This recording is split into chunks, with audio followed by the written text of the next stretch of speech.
Welcome to Story Time with Papa Henry. We are reading Captain Daly's Crew at Thunderhead Lake by Craig Massey, and this will be our final episode. First, chapter 14, Captured. I need to have my glasses so I can read it. Big news, fellas, Dan said. And we have a special job for you, George added. We crowded around the game wardens to hear the news. All the links to the mysterious chain are fitting together, Dan told us. We have a report on Snapper and his sons. It seems that one of his boys was arrested for a bank robbery. His name is Daniel Snapper, and he's probably the one we saw the other night. He was put in prison for a 20-year term. A short time later, there was a jailbreak, and he escaped. That was about 5 years ago. About the same time, Snapper opened that gas station and general store on Snake River. We wondered how he made a living, but it turns out that he doesn't have to. He could be using some of the money his son stole. The son has been hiding out in the woods up here to escape the police, contacting his father when he wanted something. George continued. That's why Snapper didn't want you fellas around. He was afraid you would discover his secret. We found out he bought those balloons from a carnival a short time ago. Probably the escaped robber was the one who towed them across the lake on a boat. Wowee! Pudge exploded. Didn't I tell you fellas there was a mystery here? Now I guess you'll listen to what I say after this. Well, where does the red plane fit into the picture? And the parachute? And the dynamite? Chuck asked. Well, we found out that the other brother, who owns a restaurant, has a special sale now and then on fish dinners. He owns a plane, and we're checking to see if it fits the description of the one you saw. From what we can piece together, the escaped bandit used dynamite to blast the marshes where the bass feed. The blast killed the fish, and he gathered them up.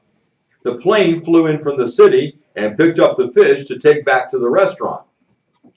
All we have to do is find the bearded man, Slim said. That may not be so easy. We stopped at Snapper's on the way up, and the fat man is not there. It may be that they know we are aware of their activities. The red plane could have dropped in and carried them away.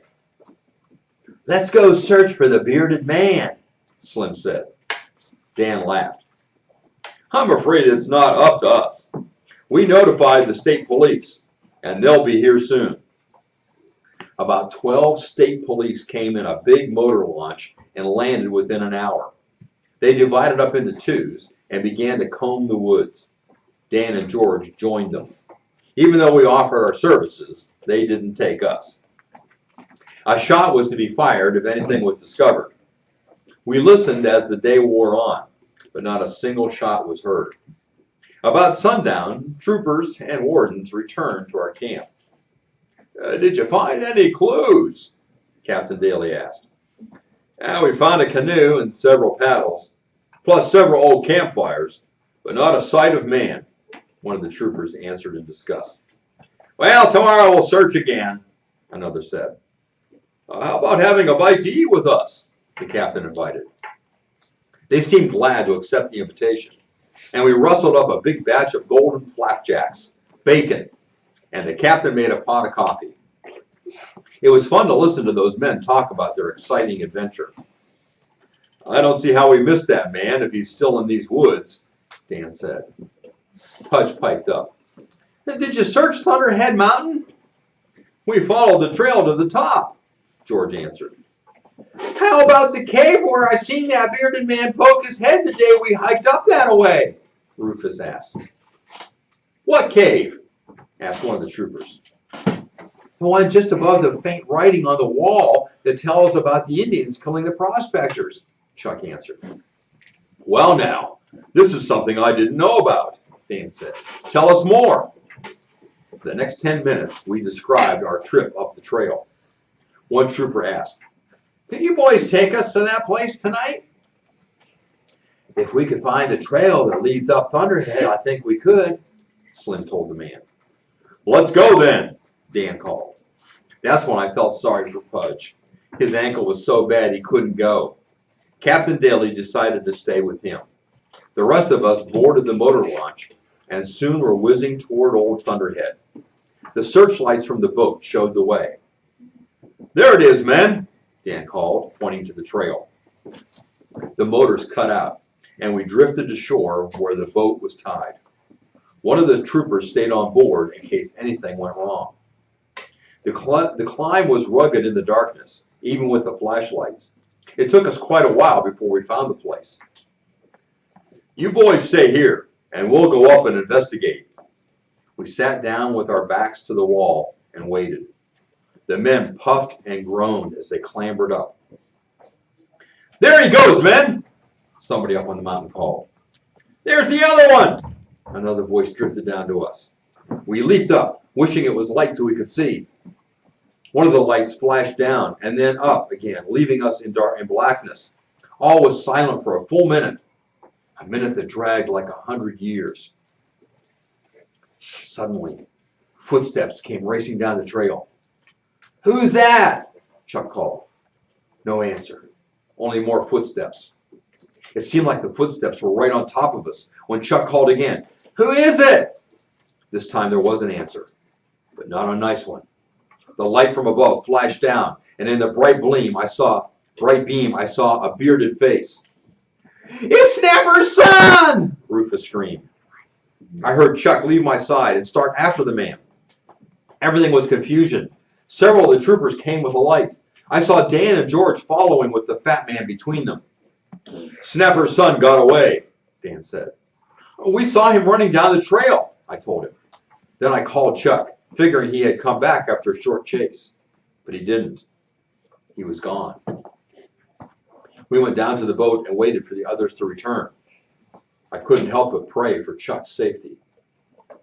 I guess an hour passed when the men returned. It's no use. The brush is too thick. We'll have to wait until morning. But Chuck must be with him, I blurted out. One of the troopers said, Say, Dan, can you fly back to headquarters and pick up a bloodhound? Sure, Dan answered. Want to go with me, Gary? Slim? We said we did. The launch took us to the plane, and we headed toward the headquarters on another lake. Soon we were back with a sad-eyed hound. He didn't look smart, but when the troopers put him on the bearded man's trail, that dog seemed to know what to do. Soon a deep rumbling barking sounded, and the men gave chase. We followed with Dan. The dog kept barking in one spot after a while. I guess our man is cornered, Dan told us. I just hope Chuck's all right, I said. All right, Snapper, we have you covered. Come on out with your hands up, a trooper called. Don't shoot, I'll come, I heard a voice from the bushes. Breathlessly, I waited, hoping to hear Chuck's voice, but I didn't. The bearded man stumbled toward us alone. Where's the boy? Dan questioned. What boy? The man returned sullenly. The boy who chased you, Dan told him. He never caught up to me. The trooper searched the man and led him to the boat. Maybe Chuck's up near the cave, I suggested. We'll soon see, one of the troopers said. Some of us retraced our steps and climbed the Indian trail. Where did you see him last? Dan asked. He was at my side until we saw Snapper, or whatever his name is. The beams of the searchlight flicked along the way. There's something, Slim called. Sure enough, we spotted a piece of shirt. It was Chuck's. That's mighty close to the cliff, Dan said. Wait, there's something on that ledge a few feet below the trail, I called, spotting a light-colored object. The finger of light swept to the place. It was Chuck. He was sitting up, but half unconscious from the nasty tumble. Dan jumped down to the ledge, and we could hear him ask, Chuck, are you all right? Yes, I guess so, came the answer. What happened? I saw Snapper and made a dive for him and tripped. That's all I know, Chuck replied. It turned out that Chuck was just shaken up. and I breathed a joyful prayer of thanksgiving. Everyone stopped at the camp to relate the whole story to the captain and Pudge. The troopers, with their prisoners, left on the boat. Later, we learned Snapper admitted hiding his son in the lake region. The son admitted blowing up fish with dynamite for his brother's restaurant. The last chapter, chapter 15. So long for now. We broke camp early the next morning in preparation for the trip home. It was sort of sad leaving the place, but harder than leaving the camp was leaving Rufus Hayseed. "Wish I was going to go with you," Rufus piped up. I reminded him, "Don't forget your visit to my house for the Christmas week. It will be here before you know it." Rufus brightened a little after that. Captain Daly said, "Ruf, you're a Christian. Remember, Christians don't fib or stretch the truth." Slim laughed. "Rufus, the truth. Did you ever shoot a bear?" Ruf dropped his head, ashamed like, and answered, "Nah, I guess I didn't, but I did see one in the woods last fall. But I ran and ran all the way home." We were interrupted by the drone of a plane. The plane pulled up to the houseboat, and the men climbed out on the pontoons. "We're glad you're still here," Dan called. "We have a present for you, Pudge." Pudge hobbled up to the rail and watched the men hoist a big box on deck. "A present for me?" Pudge said, bewildered. "That's right. Open the box," George instructed. Pudge untied the string and opened the box a crack. A long, brownish-gray, furry paw slipped through and grabbed Pudge's finger. A moment later, a raccoon scrambled onto his lap. "This is Ringtail. We had him down at headquarters since we found him wandering around the woods as a baby. We'd like to give him to you to replace Chippy." All Pudge could say was, "Thanks," but I knew the men knew how much he loved his new pet. A half hour later, we were off. When we rounded the turn into Snake River that hid the lake from view, Slim put into words what we were thinking. "Fellas, we sure had a swell time at Thunderhead Lake.